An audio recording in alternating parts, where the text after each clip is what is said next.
We're here with members of Songs from the Road band, Mark Shimmick, Charles Humphrey, Sam Wharton. Welcome. Thank you, Joe. It's great to be here. Yeah, so wonderful to have you on WNCW as part of Public Radio Music Day. And thinking about the public radio stations like WNCW that focus on music, I want to get your thoughts about what sort of stations you might enjoy because you're traveling all over the country. I'm sure you're dialing into a lot of places along the way. We obviously dial into WNCW anytime we're in the general area, and sometimes we even catch it online. And for obvious reasons, you guys were very instrumental in helping us get started many years ago. And although we've only been touring for 5 years, you know, as you know, and some people don't know, that the three of us here started this back in about 2002. And we were all in separate bands like the Steep Canyon Rangers, Larry Keel, Rocky Mountain Mullet. Rocky Mountain Mullet. Yeah, we had some Sassagrass with Billy Constable. You know, we all had little bands going on that we did our thing with, and we started doing this. And yeah, when we're traveling, we pay attention to y'all. I remember driving a couple times, through Kentucky, or you can drive through Colorado, and you catch different stations that are out there. Oh, some good ones in Colorado. KDNK and Carbondale, and Koto out of Telluride. KSUT is another good one we enjoy. KDUR. Kind of have a similar vibe to what you guys do. I think it's listener funded and that kind of thing. Excellent. Yeah, we do. Colorado especially, we have 3 or 4 very small, listener funded radio stations, like they're saying. And when we do tune into the radio, we just kind of scan around and see what we can find. But more often than not, we probably wind up with a small operation playing some cool stuff. Good. Well, with a name like Songs from the Road band, it seems like traveling is like in your DNA. So tell us some of the high points, maybe some of the low points of traveling. I mean, it just seems to be in your blood. It kind of goes on forever. We didn't realize how hard we were working before COVID when we were doing over 200 shows a year. And then we stopped. And we're like, oh, wow, this is awesome. I never want to do that again.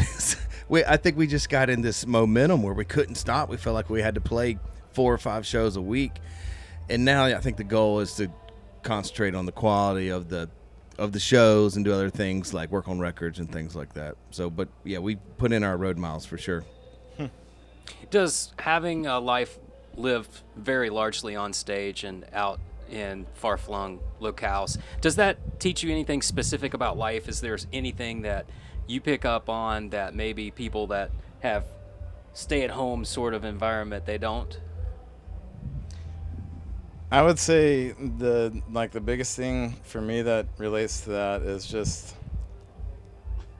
really getting a reminder that most people are good people. There's a lot of good people. We stay at home and pay attention to the news or kind of get sucked into some of the very serious and dramatic stuff that's happening. That's important, but traveling around, meeting people all the time, always being in a different place, you really get to see firsthand that people are good overall, I think. Good answer. I didn't expect that, Sam. That's deep, brother. Yeah, that's getting in there. Hey, also, we're only going to do this once, I think. The whole idea of getting to see different towns, and a lot of times you only get to see the music venue, the bathroom, and the and the kitchen, right?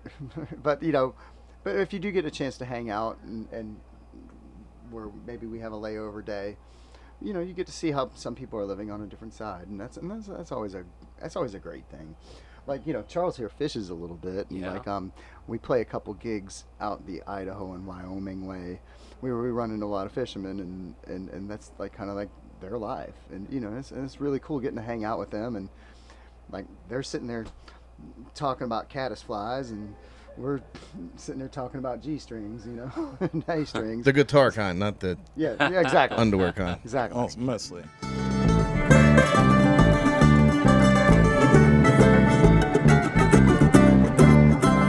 Just one more morning, I get to wake up with the blues, pull myself out of bed,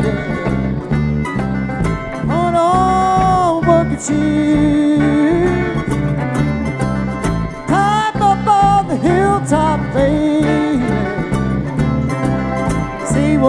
sea. The whole world was falling right down in front of me. I'm the hunger for deep down the sea. Oh, help me, baby. Oh, this is shall be an enemy, yeah.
Put myself together,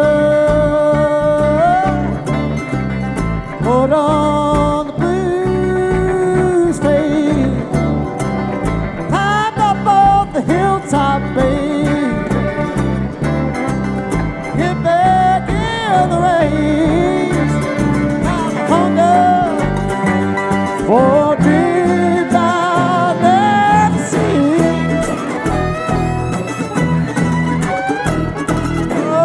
Help me, baby. Oh, this is shall be an enemy, yeah.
Touch on about how many people that you collaborate with in a couple of different directions, because you've got a lot of co-writes now. You all have a lot of songs, originals, that are written by members of Songs from the Road Band, but you also bring in a lot of co-writers and some particular names, but you also bring into the studio a lot of players. And I know that a ton of artists can't really go there with co-writing. It's just not for them. And a lot of them just stick with the same bandmates in the studio, but you seem to play well with others. So tell us about that. Well, we, like Mark touched on earlier, we started out as an album band because we weren't touring, and so we felt free to bring in whoever we wanted because it was just going to be fill out the song on the album. And so when we went full time, we were through this dilemma: do we keep that tradition going, or do we just use what we've got? And I kind of think we did a hybrid where we focus on the core of the band, which we're blessed with the talent of all the members of these musicians, but we still bring in one or two, maybe. You know, if we want dobro, we'll bring a dobro player. If we've got somebody we co-wrote a song with and we're like, oh man, we really love the way he sings that, then he might come in and sing it because these guys are such good harmony singers, but it's going to have that Songs from the Road Band flavor to it. I got to tell a funny story on that, though. When I was still touring with Larry Keel, he's like, "When you gonna get me on a Songs to the Road Band album, Mark?" You know, it's like, it was You would pretty keep- awesome.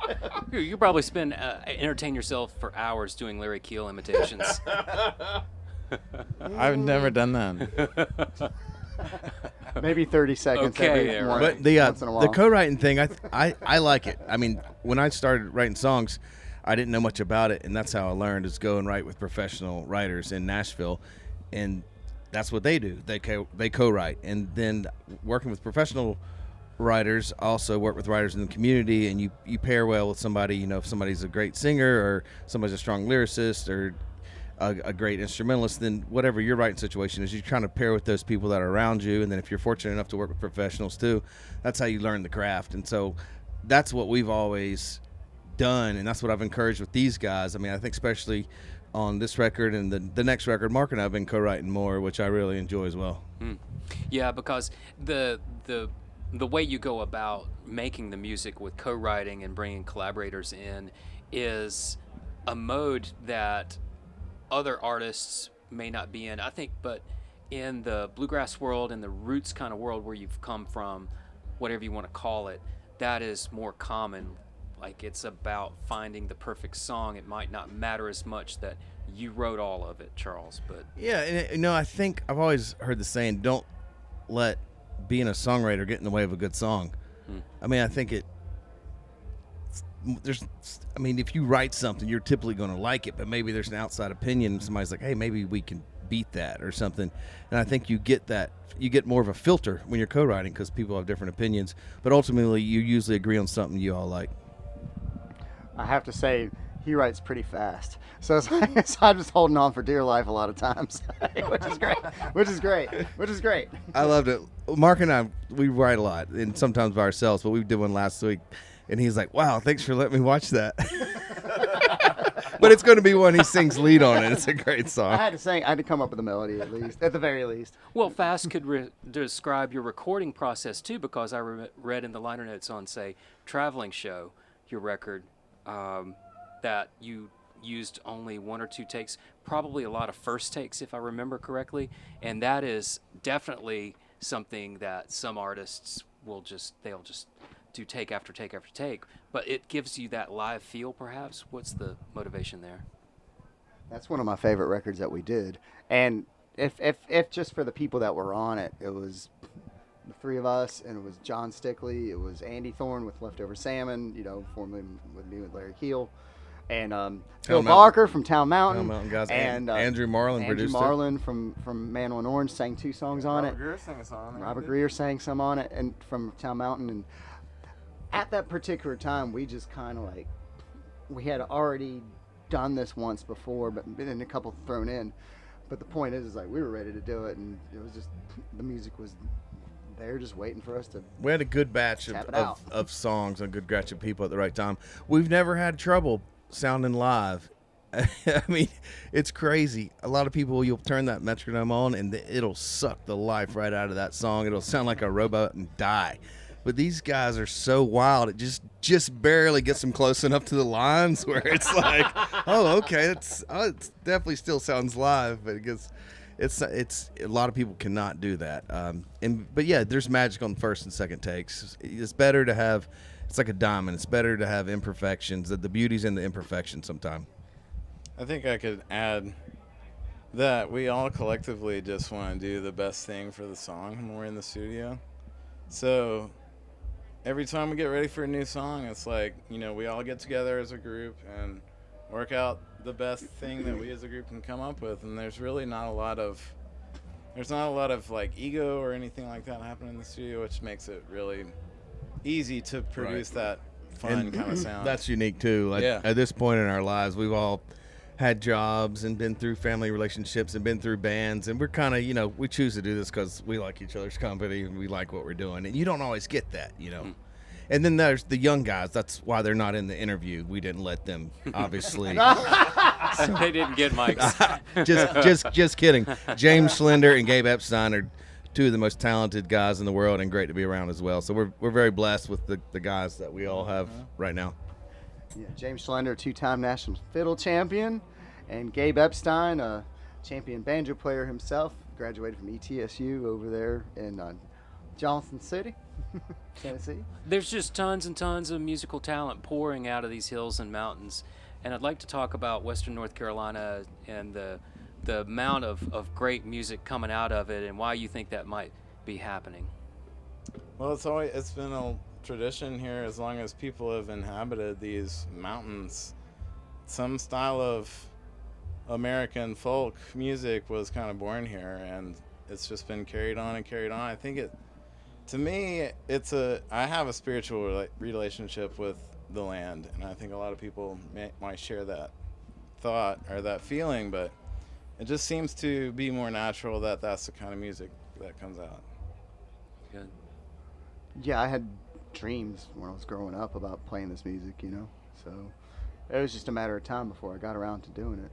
Yeah, I mean, when I was a kid, sure, I was playing rock and roll. I was singing in choirs, and Sam here was singing in a barbershop quartet growing up, and I mean, very proper. And I'm glad I had those opportunities, and it actually colors the way I play mountain music, in some ways. So, Wonderful. just everything you've been through. We're so glad to have you speak with us here at WNCW on Public Radio Music Day. And we're looking forward to your set tonight at the Albino Skunk Music Festival as we take our studio on the road for this edition. And it's going to be great because you've got your whole live set, and we're going to drop in on that as well. What can we expect to hear? We'll be doing a lot of songs off our upcoming album, and we'll do some covers outside of different genres in case they're seeing the band for the first time. Give them something they know so they can tell if we're good or not. Just kidding. I think we're going to play a little Elvis music for you tonight. It's a song that Mark brought to the band. That I took from Sam's old bandmate. That I knew nothing about. That's amazing.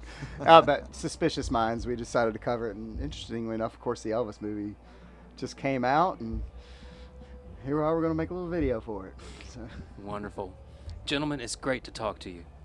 Thanks for Likewise, having Joe. us. Thanks so much. Thanks for having Thanks, me. Joe. Thanks for being here. Thanks. We're caught in a trap. I can't walk out because I love you too much, baby. Well, why can't you see what you're doing to me? If you don't believe a word I'm saying,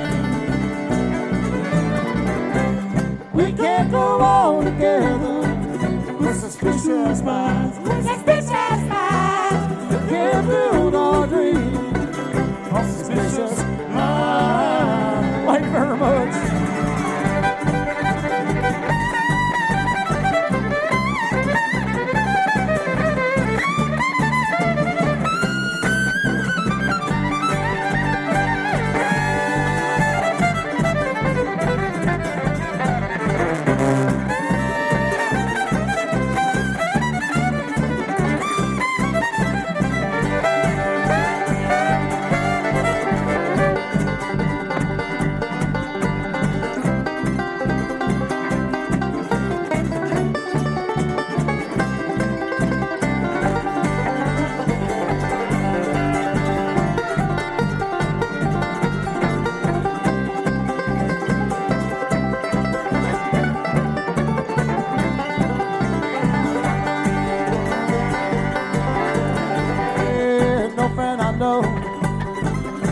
I'm about to say hello.